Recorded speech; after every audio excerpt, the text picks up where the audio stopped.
Good evening. This is India Global. I'm Gaurie Dwivedi. Let's get the show going with headlines this evening. First up, voting ends in Sri Lanka's parliamentary polls. It's in fact a litmus test for the new president, Dissanayake. Iran is willing to end an impasse over a range of issues with the UN nuclear agency on its atomic program, but it will not succumb to pressure, its foreign minister said after meeting the International Atomic Energy Agency chief in Tehran. In the first ever direct maritime link between Pakistan and Bangladesh, a cargo vessel from Karachi arrived at Bangladesh's Chittagong port with Pakistan's High Commissioner to Bangladesh, calling the move a major step forward in enhancing bilateral trade between the two countries. Super Typhoon Usagi slams into the Philippines. 24,000 people have been evacuated so far as fifth major storm hits the nation in just 3 weeks.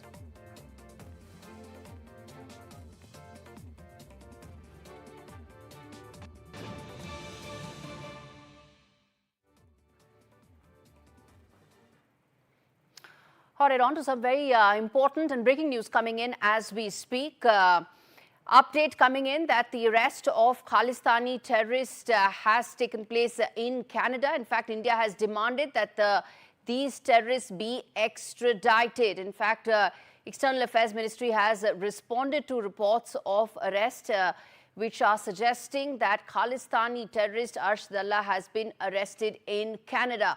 MEA has said that India expects that Canada will extradite Arsh Dalla. And External Affairs Ministry has said that they will follow up on extradition requests. Let's get in my colleague Mohammad Ghazali to fill us in with the very latest on this. Now, this is very important, Ghazali, that's coming in, especially at a time when there's so much happening with regard to the Khalistani probe and efforts mounting from India's side to ensure that some of those Khalistani elements are brought to justice.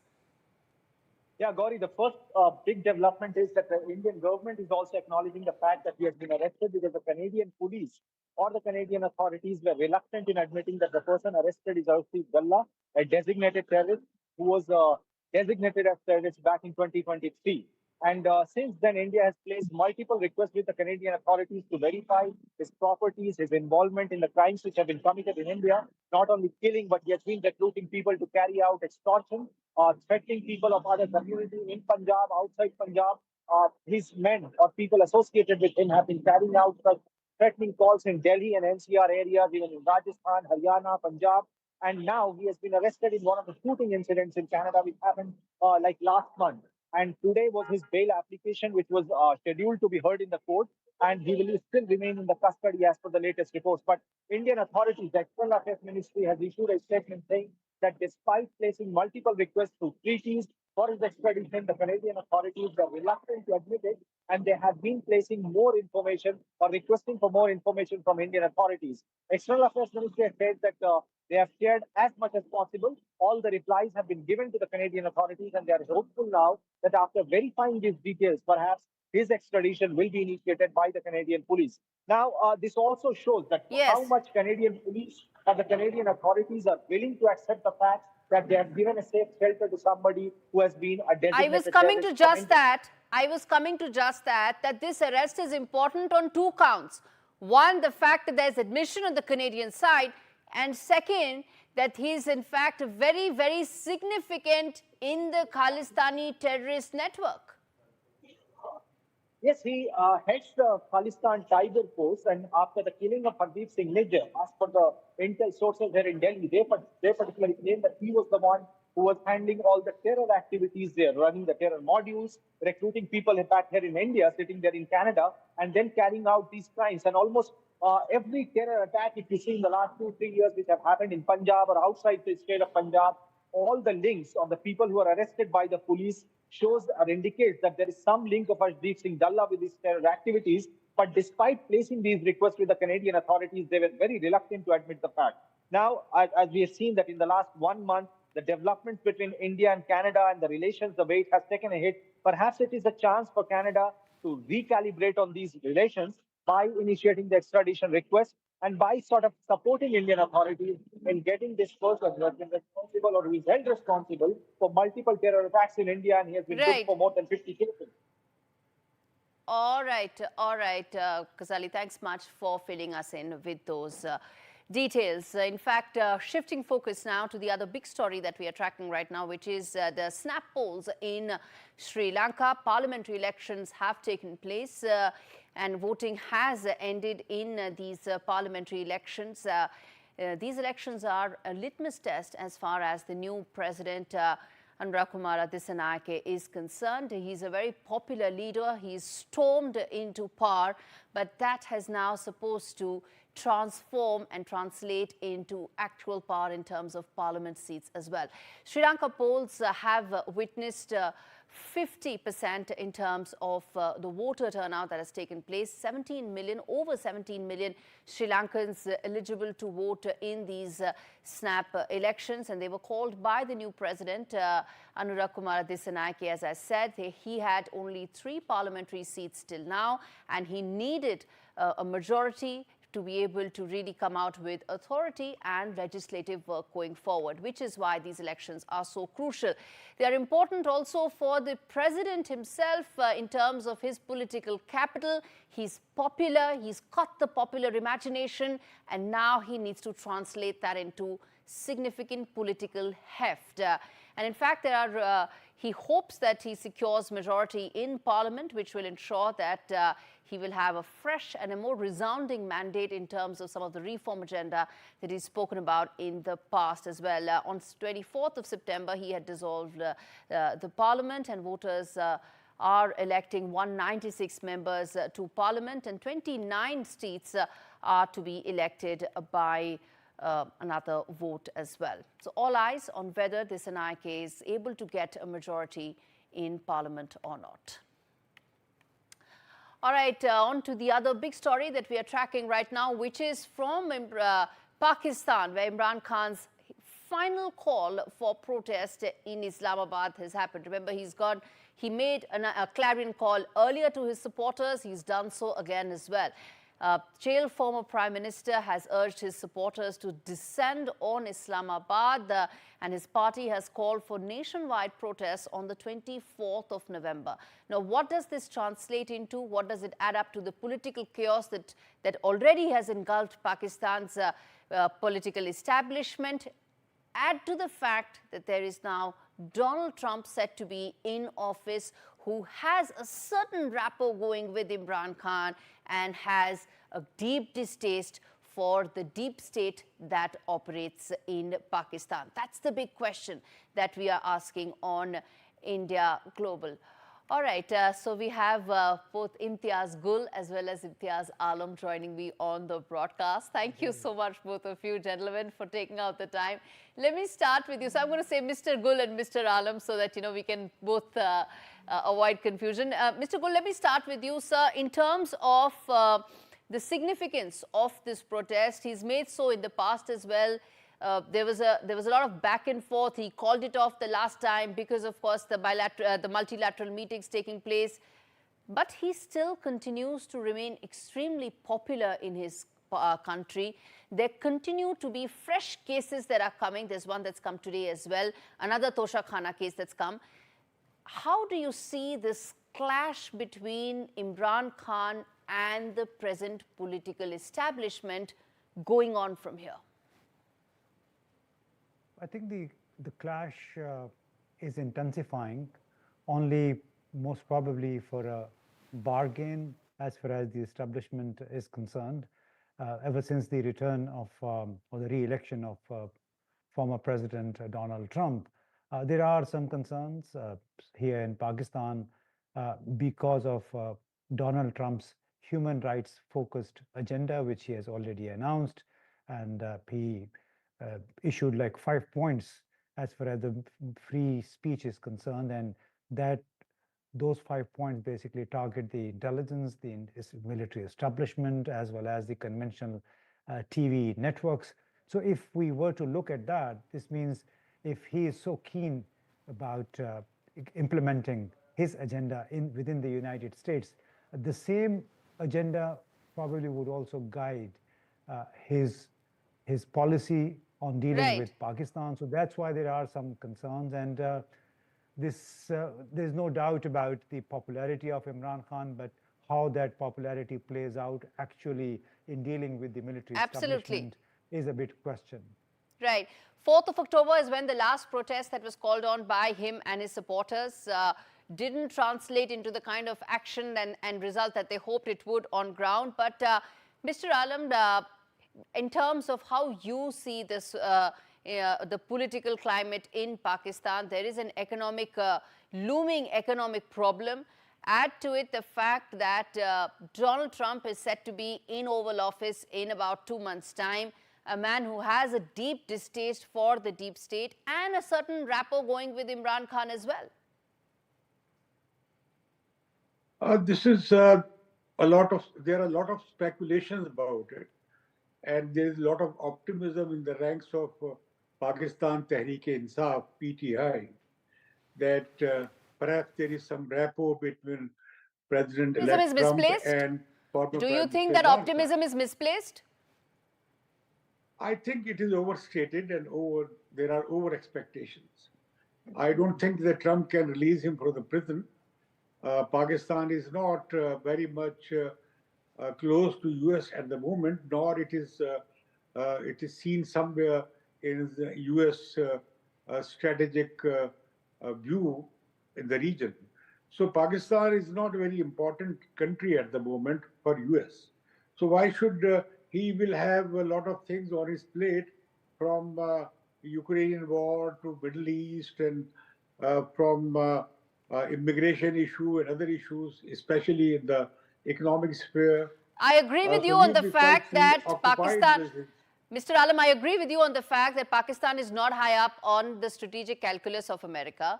So why will Donald Trump invest an iota of his political capital on Imran Khan? I'm with you on that. But what I want to ask you is, in the backdrop of misplaced, misguided, overstated enthusiasm in the PTI cadre, do you see the flashpoint between PTI and Imran Khan and the government increasing going forward? I think Imran Khan has now built a capacity to stir the streets and to create an agitational atmosphere. Last time it was quite astonishing that PTI people reached at the center of Islamabad despite massive restrictions and hurdles. This time too they can reach to Islamabad, and they will have to face this time greater hardships and greater hurdles. But I think this is a premature call. They have not very well prepared. They lack organization. Their leaders outside jail do not agree with each other. Okay, let me ask this to Mr. Gul. Let me ask this to Mr. Gul, that what is Imran Khan's game plan? And how does that add to the political instability that's engulfed Pakistan since February election this year? Well, I think the game plan is very simple. There are 3 demands that Imran Khan has been insisting on. One is the return of what he calls the stolen mandate from the February 8 elections. Everybody agrees, almost everybody is unanimous in the fact that there were massive systematic manipulation of the electoral process. Mr. Gul, all those 3 demands are unlikely to be met, whether it is coming down on the constitutional amendment or the mandate being restored or the fact that he should not be in jail. But in terms of that, the fact that he's taking on the deep state, the establishment again and again, sitting in jail, even as fresh charges and fresh cases are being slapped on him, obviously he has a fallback plan, right? Or is it brinkmanship? Obviously, as long as, if you let me complete kindly, so then I can basically respond to that. Basically, the man is in jail. He remains popular. He also knows this, and so does the establishment. And obviously, anybody pushed against the wall would try to exploit his or her position as a popular leader. This is what Imran Khan is doing, because he knows that even if the establishment at the moment refuses to accept the demands, which you also mentioned. The demands are basically very fundamental. It's about the stolen mandate. It's about removal of the cases that have been made against Imran Khan and many other leaders. So the hope or the expectation of the military establishment is that the stolen mandate story should be forgotten and the party should learn to move on. I don't know which political party would basically afford to forego the mandate, the narrative that was created around the elections, and then start dealing with the sitting government, which it believes is illegitimate. All right. Thank you so much, gentlemen, for speaking to me and really helping our viewers decode what's happening in Pakistan. One thing is clear, the political instability and crisis is only going to increase from here on, and India needs to be very careful and wary of what's happening on its borders. All right, on that note, we slip into a very short break. We come back on the other side and ask the key question: does India also need its very own Department of Government Efficiency? Stay with us.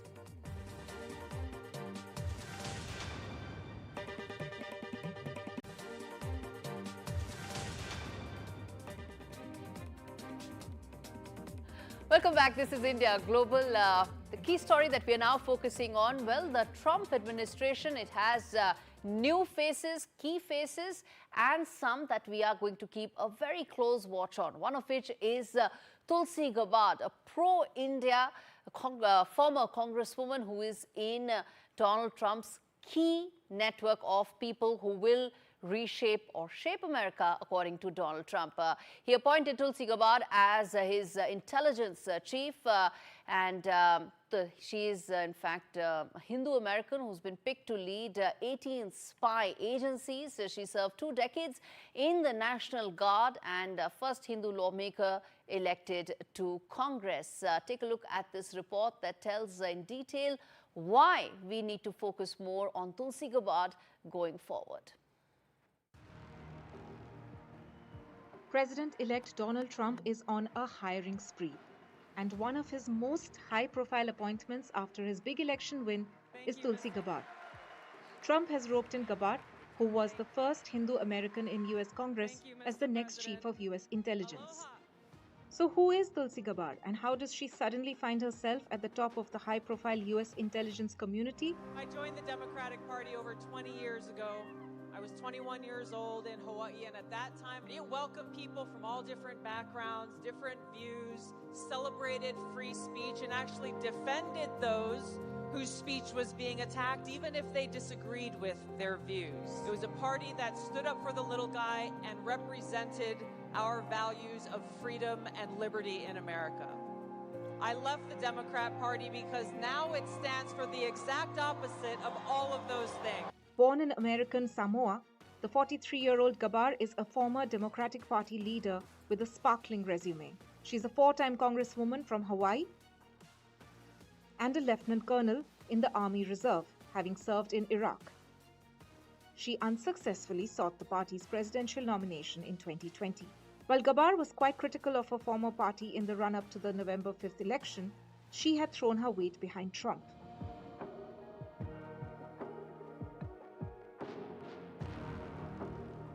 Gabbard has been vocal about the Hindu minority in Bangladesh. In 2021, she condemned the violence directed at Hindu worshippers by Islamist extremists in the country, saying that such acts reflect a profound misunderstanding of religious values. It broke my heart to see such hate and violence being directed towards devotees of God in their temples in Bangladesh. She made history when she became the first Hindu member of the US House and took her oath of office with her hand on the Bhagavad Gita. That you take this obligation freely without any mental reservation or purpose of evasion. She once also presented her personal copy of Bhagavad Gita to the Prime Minister. Though the role of the US Intel Chief will add to her ever-growing resume, there are some concerns regarding Gabbard taking up the role, as she doesn't have past experience of working in intelligence agencies. With Vishal Vivek, Bureau Report, NDTV. All right, since we're talking about Trump team, there's going to be Elon Musk and Vivek Ramaswamy heading what is going to be Department of Government Efficiency. What will this do? It will cut red tapeism. In India, there's been a lot of talk about can we cut red tapeism? And that's exactly what we're going to ask. That does India need its very own Department of Government Efficiency? And what can it do? Can we bring down costs? Can we bring down the time it takes for rolling out schemes? And most importantly, what all can we achieve if there is indeed a government efficiency program? Okay, Dr. S.Y. Qureshi with me on the broadcast to talk more about a proposal that many would say, or at least former bureaucrats would say, is too radical. Dr. Qureshi, what would you say to that? Yeah, it came to me as quite a surprise, because the US government has all the experience, and the people they pick up have some background or the other.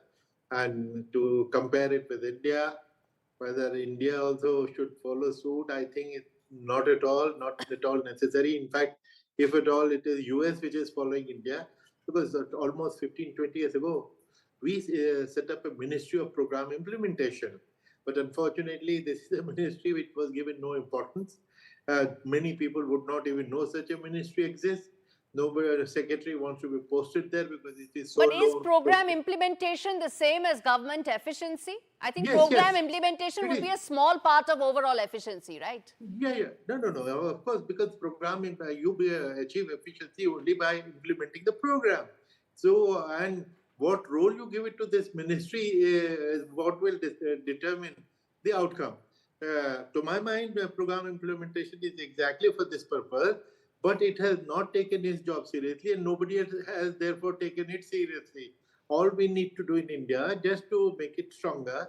And personally, I feel one officer in the Prime Minister's office dedicated to the job of monitoring every ministry and its performance and efficiency is more than enough, because in PM name, people shake.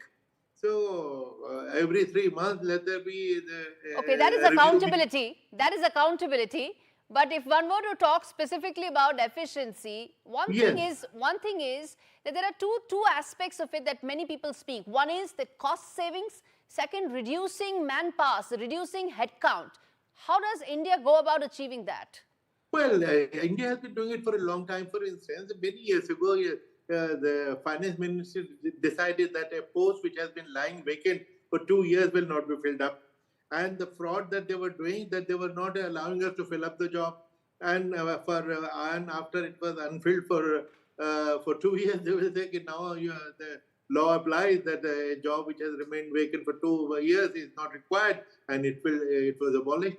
So these kind of things have been done in various ways, devious ways, direct ways, and only if the government is... But sir, Dr. Qureshi, 30 seconds, I'm out of time. If the world's largest economy thinks they need something like this, surely India needs something like that as well. No. The largest economy may be fine, but we are also going to be the third largest economy, and we have been doing for 20 years. Except we need to put some life into the institutional mechanism that we already have. And I have not talked about parliamentary oversight, because we appear before parliamentary committees. They exactly review our performance and efficiency, all these things which you're talking about. All right, Dr. Qureshi, let's leave it there. Thanks much for sharing your thoughts on what many would say radical, but some would say need of the hour. All right, on that note, it's a complete timeout on this edition of India Global. Thanks so much for watching.